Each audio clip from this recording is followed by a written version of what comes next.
순서로 넘어갑니다. 국유화 폐간 어떤 대통령도 할 수 없는 일인데 감히 제가 어떻게 그런 말을 한다는 것입니까? 이치에 닿지 않는 말을 가지고 사람을 이렇게 몰약해서는 안 됩니다.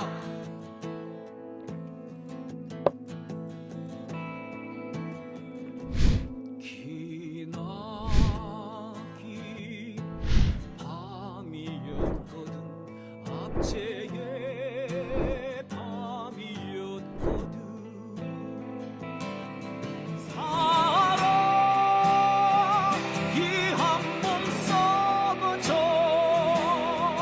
이 붉은 사나에 사랑 해방의 횃불 아래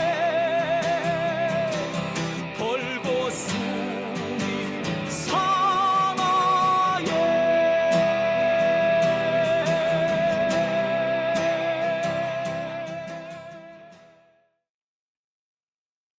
네, 오밤중의 뉴스 함께하고 계신 지금 시각이 12시 3분입니다. 신풍님, 민주당 의원들이 안 움직일까봐 두렵습니다. 추미애 전 장관의 경고가 떠오르네요. 예, 저도 그렇습니다. 어쩜 이렇게 민주당 의원... 아휴, 참 그렇습니다. 자, 오밤중의 뉴스 그러면 제가 준비한 두 번째 순서로 넘어가겠습니다. 제가 준비한 두 번째 순서는요.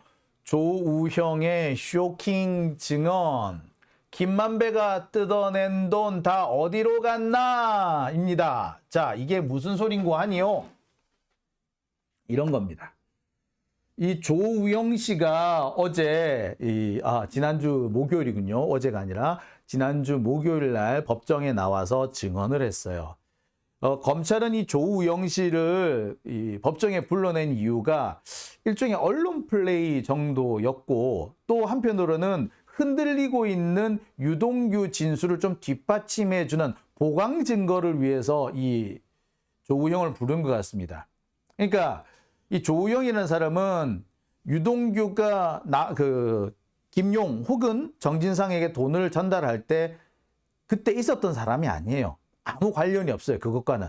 그렇기 때문에 사실 이 재판하고는 직접적인 관련이 있는 사람은 아닙니다. 하지만 유동규가 받아서 썼다는 그 돈의 원천이 바로 이게 어떻게 보면 조우영 씨 돈이었던 걸로도 볼 수 있어요. 아마 그러다 보니까 야, 네가 돈 전달해 줄 때 그 돈 어디다 쓴다 그러디? 혹시 들은 거 있어? 이 얘기를 캐내려고 아마 조우영을 부른 것 같습니다. 조우영이 원래는 그거 다 유동규 거고요. 유동규한테 돈 다 갔어요. 라고 얘기를 했다가 갑자기 지난해 10월, 그러니까 갑자기 검찰이 대대적인 재수사를 한다고 하면서 남욱이고 유동규고 진술을 막 뒤집고 있을 때 그때 조우형도 진술을 바꿉니다. 그래서 그게 아마 성남시 쪽에 간다고 그러더라고요. 라는 식으로 얘기를 했나 봐요. 아마 검찰은 그 성남시가 김용 혹은 정진상이다 혹은 이재명이다 라는 식으로 진술을 받아내려고 했던 것 같아요. 하지만 그 의도는 일단 실패합니다. 그리고 오히려 저는 김용이고 정진상이고 잘 모르는데요 라는 진술이 더 먼저 나와 버렸죠. 자, 그런데 그와는 별개로 이 조우영 씨가 재밌는 진술을 하나 합니다. 김만배가 돈을 많이 뜯어갔대. 상당히 큰 금액을 뜯어갔다는 거예요. 근데 그 돈, 김만배가 그렇게 뜯어낸 돈은 다 어디 갔을까요? 김만배가 그 돈을 뜯어서 자기가 그냥 개인적으로 착보한 것일까요? 아니, 지는 이 화천대유에서 대장동 사업만 잘 성공을 하면은 그 1,000억대가 넘는 이득을 챙길 건데 굳이 10몇 억 이런 데 욕심을 부렸을까요? 아마 그 돈은 김만배가 뜯어내가지고 뭔가 로비하는데 여기저기 돈 뿌리는데 썼을 걸로 보입니다. 근데 검찰은 왜 이 부분에 대해서 수사를 안 했을까요? 불법적인 자금이 흘러갔다면 그 불법적인 자금을 어디다 썼는지는 확인하는 게 정상 아닌가요? 더군다나 김만배가 기자한테 돈 줬다. 검사한테 돈 줬다. 판사한테 돈 줬다. 아니, 걔들한테 내가 정해놓은 술집에 와서 내 이름 달아놓고 술 먹어 라고 했다더라. 골프 치러 가면 100만 원씩 200만 원씩 돈 줬다. 용돈도 줬다. 라고 했는데 왜 그 부분에 대해서는 수사를 안 하고 있는 걸까요? 그죠? 이상하죠? 그래서 오늘 제가 두 번째 순서로 준비한 겁니다.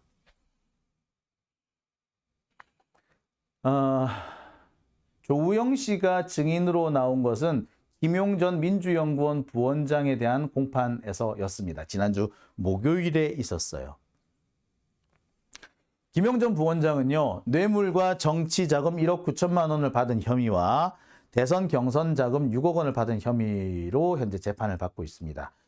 둘 다 유동규한테 받은 돈이래요. 근데 제가 이 부분에 대해서는 이 재판 진행 과정을 쭉 설명을 드렸을 겁니다. 이 6억 원은요, 2억 원, 3억 원, 1억 원 이렇게 세 차례 나눠서 유동규로부터 받았고, 그 중에 한 번은 이렇게 받아갔다. 요 내용이 이겁니다.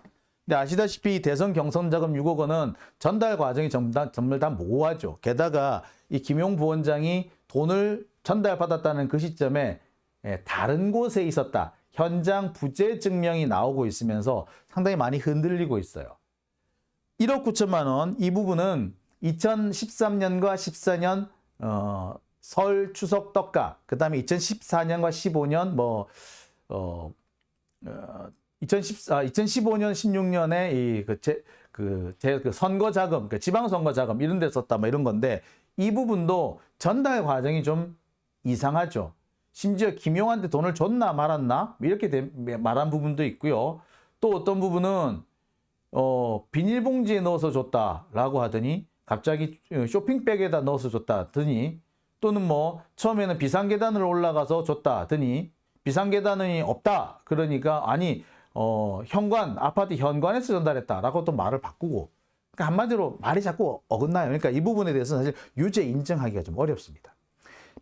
이 뇌물 사건이나 정치자금 사건은 기본적으로 공여자하고 수수자 두 사람만 있기 때문에 증거가 잘 안 나와요. 따라서 이 공여자가 얼마나 신빙성 있는 진술을 하느냐에 따라 가지고 이게 큰 변동이 생깁니다. 유죄가 될 것이 무죄가 되기도 하고, 무죄가 될 것이 유죄가 되기도 합니다. 그런데 지금 현재 공여자는 유동규죠. 그리고 유동규 진술을 만으로 사실 이 김용 부원장이 기소가 된 거고 구속까지 됐던 겁니다. 근데 유동규의 진술이 막 흔들리니까 이건 유죄 입증하기가 어렵죠. 그래서 아마 검찰은 이 조우영을 부른 겁니다. 조우영을 불러가지고, 야, 니 혹시 들은 거 없니? 유동규가 혹은 남욱이 그 돈 받아서 어디다 쓴다 그러디? 혹시 너 들은 거 있니? 카더라 있니? 이거였죠. 즉 카더라를 가지고 오고 싶은 거죠. 그래서 흔들리는 유동규의 진술을 카더라로 뒷받침해 주겠다는 겁니다. 근데 이거 정말 나쁜 방법이에요. 카더라라는 얘기는요, 만들어낼 수도 있고 진실이 아닐 수도 있어요. 들었다고 하더라도 진실이 아닐 수가 있고, 들었다라는 말 자체가 거짓일 수도 있는 겁니다. 따라서 이거를 가지고 흔들리고 있는 주 진술에 뒷받침하는 보강 증거로 만든다는 건 어불성설이죠. 이거는 형사법의 원칙에 크게 어긋나는 겁니다. 근데 지금까지 우리나라는 검찰이 이걸로 어거지를 쓰면 법원이 대충 못 이기는 척 받아주는 그런 형태가 되어 있는 거예요. 그러니까 이렇게 자꾸 카더라라는 진술을 만들어내는 겁니다. 그 대표적인 케이스가 사실 한명숙 전 총리거든요. 한명숙 총리 같은 경우에는 돈을 줬다라고 하는 공여자가 나 돈 안 줬습니다 라고 진술을 뒤집었는데, 카더라라는 진술, 걔가 돈 줬다 카더라 라는 동료 죄수들의 진술을 끼워 맞춤으로써 돈을 줬다라는 진술을 맞춰버린 거예요. 나중에 사후에 끼워 맞춘 거란 말이에요. 이거는 조작도 가능합니다. 따라서 이런 전문 증거를 유죄의 증거로 삼아서는 안 된다고 생각을 하거든요. 근데 지금까지 우리나라 법원은 검찰이 우기면은 그냥 못 이기는 척 받아줘 버렸어요. 이게 문제인 거죠. 그래서 지금과 같은 이런 어거지 진술이 나오는 겁니다. 솔직히 조우형은요, 돈이 갔는지 안 갔는지 모르는 사람이에요. 조우형 자기 스스로도 저 잘 몰라요. 누구한테 돈 갔는지. 내가 물어본 적이 있는데 저한테 얘기 안 하더라고요. 네가 알면 다쳐 라고 해서 안 알려줬다 라고 얘기를 했어요. 그런데 나중에 작년에 대대적으로 검찰 수사팀이 바뀌고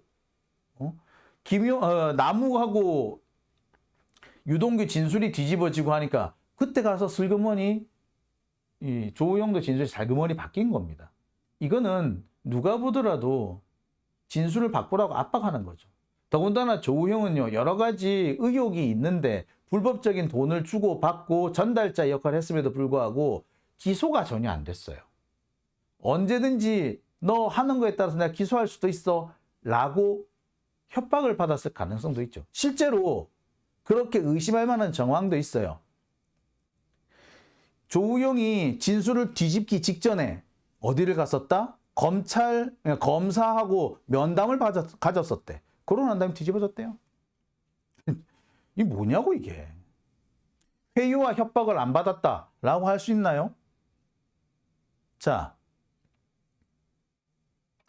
조우영이라는 사람에 대해서 다시 한번 설명해 드릴게요. 조우영은요, 대장동 사업에서 자금 공급원입니다. 초기 대장동 사업을 시작했던 사람이기도 하고요. 부산저축은행에서 1,200억 원의 대출을 받아내서 프로젝트 파이낸싱을 받아내가지고 대장동에 공급해준 시드머니 공급자입니다. 대출 브로커라고도 하죠. 부산저축은행 사주와 친인척 관계라고도 합니다. 그래서 1,200억 원 부실 대출 의혹과 혐의를 받는 사람인데 지난 2014년경 대검 중수부에 붙잡혀 가가지고 수사를 받습니다. 그런데 커피 한 잔 얻어 마시고 빠져나왔다고 하는 바로 그 사람이에요. 커피 한 잔만 얻어 마시고 나왔다는 바로 그 사람. 당시 대검 중수부장은 김홍일, 담당 검사는 윤석열. 김홍일, 여러분은 며칠 전에 많이 들어보셨죠? 국민권익위원장. 예. 바로 이 사건입니다. 김만배가 과거에 윤석열이 그냥 봐줬지 사건이 없어졌어 라고 말했던 바로 그 없어진 사건의 주범이 바로 조우형입니다. 참 많이 연결된다, 그죠? 자, 이 조우형은 이 대장동 사건에서 주로 돈 심부름꾼입니다. 이기성 씨가 김남욱한테 상당히 많은 돈을 건네줍니다. 이 이기성 씨는 이 대장동 사업에서 뭔가 사업권, 일종의 하청 사업권을 좀 따내려고 하는데 그러기 위해서 남욱한테 돈을 많이 갖다 바친 것 같아요. 총 갖다 바친 돈은 42억 원이라고 하는데 일단 2014년에는 20억 원 정도만 준 모양이에요. 이 돈은 이기성 씨, 남욱, 김만배를 거쳐서 유동규한테 갑니다. 그런데 22억 원이 그냥 갔느냐? 이기성한테서 남욱으로 넘어갈 때는 22억이었는데 남욱에서 김만배로 갈 때는 12억으로 줍니다. 그리고 김만배에서 유동규로 갈 때는 4억으로 줄어버리죠. 8억은 또 어디로 가버렸네? 그리고 유동규는 이 돈을 자기 말로는 김용 정진상한테 줬대는데 1억 그리고 5천만 원 이렇게 줍니다. 출발할 때 22억이던 것이 1억 5천으로 줄어버렸네? 이거 뭡니까? 5%밖에 안 되는 거네. 중간에서 많이 뛰어먹네요. 자, 그런데 이 조우형은요, 이기성에서 남욱으로 돈이 넘어갈 때 22억 5천만 원을 들고 간 사람입니다. 아니, 그냥 돈을 주면 되지. 왜 네가 거기 심부름꾼으로 굳이 끼었니? 이기성하고 남욱하고 라이프 사이클이 안 맞았대요. 이기성은 주로 새벽 일찍 일을 하는 사람이고 남욱은 오후부터 일을 하는 사람이랍니다. 사이클이 좀 안 맞긴 안 맞겠다, 그죠? 그래서 이 안 맞는 사이클을 맞춰주려고 그 사이에 이 조우형이 끼었다는 거예요. 여하튼 그래서 이 돈을 이렇게 전달해 준 사람입니다. 2014년에는 22억 5천만 원인데 2015년까지 모두 42억 5천만 원으로 2배가량 부풉니다. 그러니까 여기서는 일단 22억이고요. 이 다음에 끝까지 해서 모두 42억이 갑니다. 나중에 이기성 씨는 내 42억 돌려줘 라고 남욱한테 얘기하죠. 왜? 이렇게 많은 돈을 뺏겼는데 사업권 제대로 하나 안 주는 거야. 이기성으로서는 엄청 열받겠죠. 그래서 야, 내가 준 돈 토해내 라고 그랬답니다. 그랬더니 남욱이 또 뭐 그랬대잖아요. 아이 사실 네가 준 돈 뭐 여기저기 로비한 데도 쓰고 막 그랬는데 아우 이거 말고도 다른 사업이 있거든. 그때 사업주에서 너한테 줄게 뭐 이렇게 좀 이렇게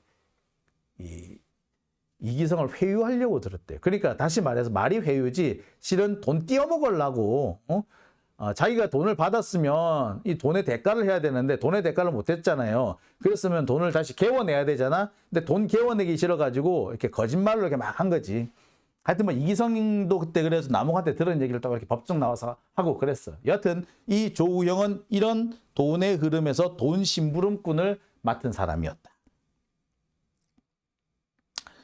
자, 검찰은 이렇게 돈이 흘러가는 과정에서 조우영이 돈 심부름을 했으니까 너 혹시 들은 거 없니?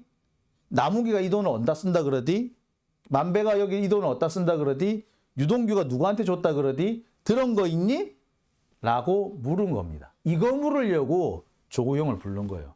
검찰은 그거 김용이나 정진상 준다 그러던데요. 혹은 뭐 이재명 준다 그러던데요. 혹은 성남시 준다 그러던데요. 이런 식으로 하는 진술을 받아내고 싶었던 것 같아요. 그런데 이에 대해서 조우영이 뭐라고 얘기하느냐?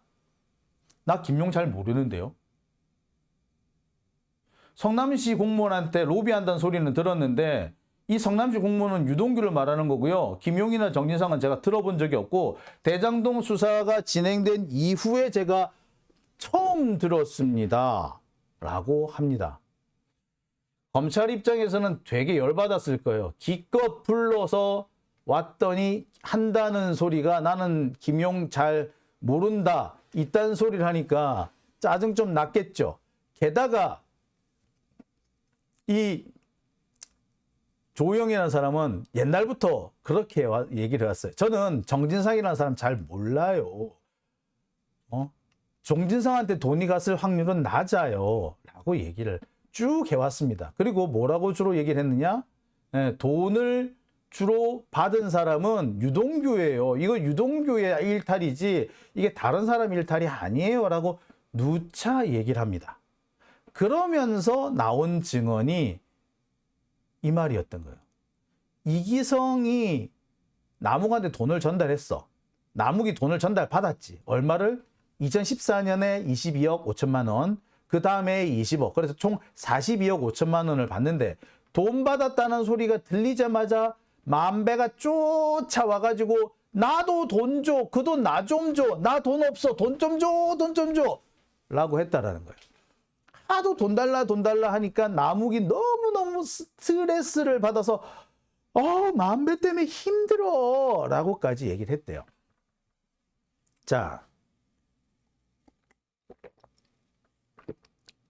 2014년 15년이면은 대장동 사업이 이제 본격적으로 막 첫 발을 띨 때입니다. 그 전까지는 대장동 사업의 이 진행 자체가 이렇게 어떻게 진행될 건지 결정조차 안 된 상태였죠. 대장동 개발을 한다. 요것만 결정돼 있을 뿐 어떤 땅을 대상으로 구체적으로 어디를 대상으로 개발 사업을 할 것이냐.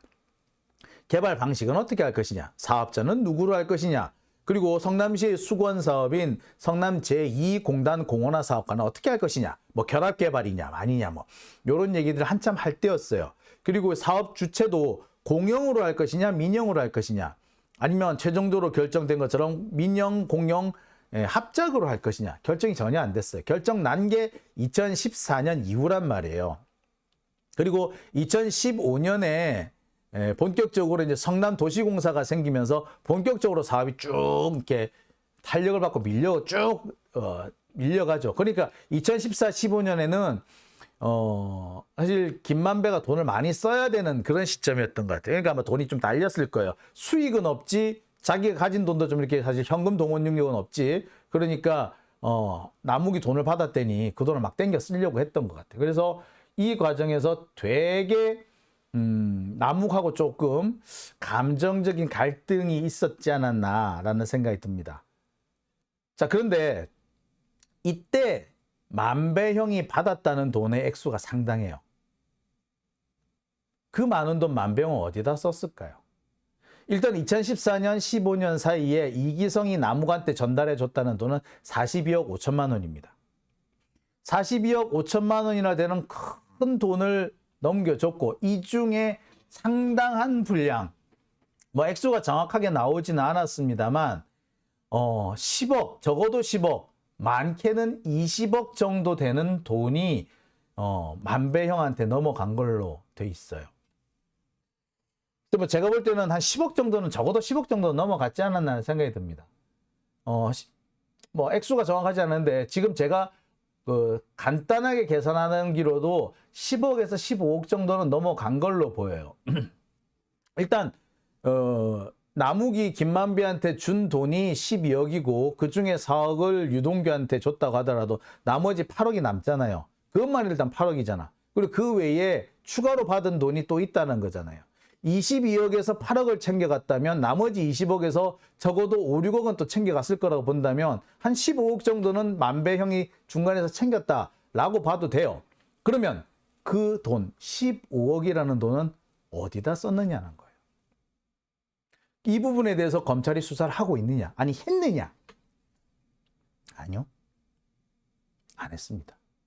아까 제가 보여드렸잖아요. 이기성에서 유동규까지 진행되는 와중에 22억 원이 4억으로 줄고 최종적으로 1억 5천으로 줄어버렸다고.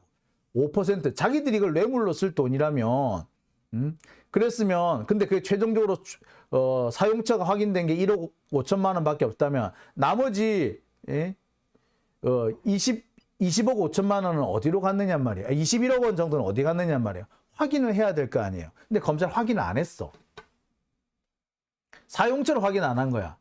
그렇다면은 이들이 정말, 유동규가 정말 이 돈을 김용 정진상한테 줬는지 아니면 딴 데 줘 놓고 자기가 처벌받는 게 처벌을 피하기 위해서 액수를 줄이려고 하는 건지 사실 알 수가 없죠. 그렇거든요. 내가 돈을 받았지만 이 돈은 나한테 올 게 아니고 원래 일로 갈 돈이었어라고 하면은 자기가 그게 줄어요. 형량이 줄어요.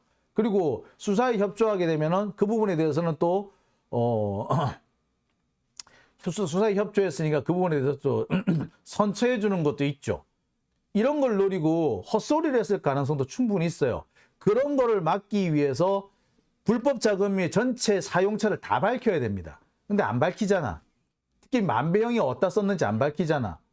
만배형이 돈 많이 썼다고 돼 있잖아요. 그죠? 누구누구한테 썼다고? 기자한테도 썼다 그러고, 검사한테도 썼다 그러고, 판사한테도 썼다 그러고, 기자한테는 9억이나 줬다 그러고. 그런데 이 엄청난 금액에 대해서 왜 검찰은 수사를 안 하고 있는 걸까요? 자, 지금까지 확인된 바로는 김만배는 술값으로도 많이 썼고, 유흥비로도 많이 썼고, 골프 피로도 많이 썼습니다. 엄청난 돈을 뿌리고 다녔어요. 그 돈을 받은 사람은 기자들, 검사들, 판사들이었어요. 근데 왜 이들에 대해서는 수사를 하지 않는 걸까요? 검찰은 왜 안 하는 걸까요? 자, 이들 중에는 당시 현직 판사도 있었어요. 당시 대법원 공보 판사였던 사람도 있어요. 이 사람은 김만배가 정해놓은 유흥주점에 가서 외상 달아놓고 술을 마셨다고 그러죠. 김만배가 함께 오면은 함께 또 술을 마시고, 김만배를 빼고 와서도 지들끼리 와가지고 술 마시고도 가고 그랬대지 않습니까? 엄청나게 많은 돈을 뿌렸대잖아요. 얼마나 많이 뿌렸다는 겁니까? 그리고 제가 그런 얘기도 했죠. 김만배형이 저보고 골프 배우라고, 형이랑 같이 골프 치러 가자. 형이랑 가면은 형이 용돈도 좀 주고 할 거 아니냐. 그리고 내가 주말에 5탕을 뛰는데, 그 중에, 네가 좀 대신 띄워주고 하면 좋지 않냐. 이런 얘기 했었다고. 주말에 5탕을 뛴대요. 그러니까, 토요일부터 일요일까지 5탕을 뛰면은 하루, 아침 새벽에 한번 뛰고, 점심에 한번 뛰고, 저녁에 한번 뛰고 그랬다는 거 아니야. 매주 그랬다고 보기는 어려우나, 하여튼 주말이 상당히 바빴던 것만은 분명하죠. 자, 이랬던 만배형, 그 돈 다 어디서 났을까요?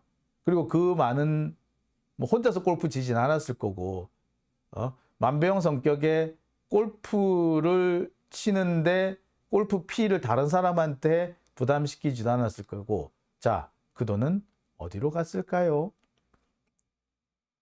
어디서 나왔을까요? 근데 왜 검찰은 수사를 안 하는 걸까요?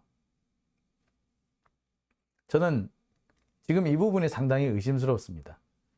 분명히 그 당시 김만배가 돈을 뿌렸다고 한 대상 가운데는 판사도 있었고 검사도 있었습니다. 골프 치러 누구랑 갔었다, 뭐 윤곽근이랑 갔었다는 둥, 최정길이랑 갔었다는 둥, 뭐 이런 얘기들도 꽤 많이 나왔었죠. 그런데 왜 이 부분에 대해서는 사실을 밝히려고 수사를 안 하는 걸까요?